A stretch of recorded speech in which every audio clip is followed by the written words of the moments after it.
I just thought maybe it was just a simple arrest. I never dreamed my baby would be dead.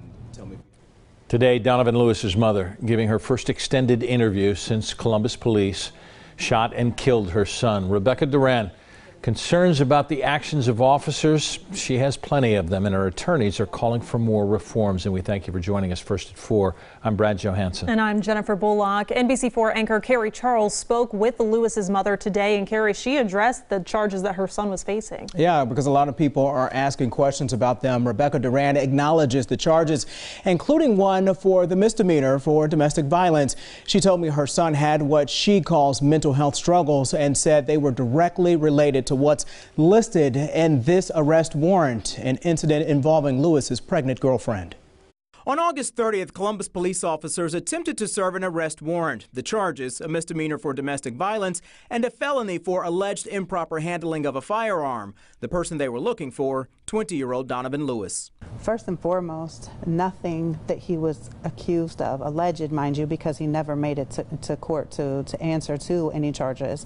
Nothing that he did warranted his death. Nothing that he did prior to warranted the response, the way that the police responded to his apartment. You know, they had non-lethal methods that they could have used, and none of them were deployed. Officers first removed 2 men from the apartment. Officer Ricky Anderson fired 1 second after the door to Lewis's bedroom was opened, ultimately striking Lewis. Chief Elaine Bryant says Lewis was unarmed and that a vape pen was found in his bed. Thursday morning, I sat down with Lewis's mother and her attorneys. I want people to know that this continues to happen, and without, you know, all of us uniting to try and make change, there's a possibility it could keep happening.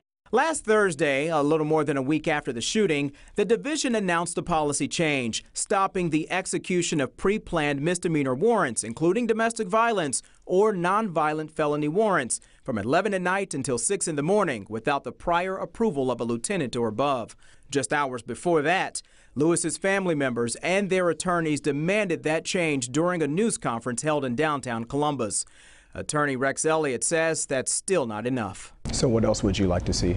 There's just a number of things that come off the top of my head. I think the policy needs to be strengthened about no nonviolent arrest warrants in the middle of the night. Number 1, no loopholes. Period. Number 2, the entire way in which this arrest warrant was executed, dogs and multiple police officers, there's a better way to do it. There has to be better training in the area of de-escalation. One comment that keeps coming up is like, how on earth could he have slept through all of that? And what I use as an analogy all the time is when you live next to a railroad track, you don't hear the train anymore. Where Donovan lived was full of commotion all the time. Knowing Donovan as I knew him and raising him for 20 years, he was a hard sleeper. Like that was always him. Attorney Elliott says that loophole in the policy change allows division superiors to allow such arrest warrants to be executed with their authorization. He wants a full ban. Mark Collins is the attorney representing Officer Anderson. He says the investigation must look at the totality of the circumstances and that officers are not afforded the luxury of armchair reflection when they are faced with rapidly evolving, volatile encounters in dangerous situations. More from the family and attorneys tonight at 5.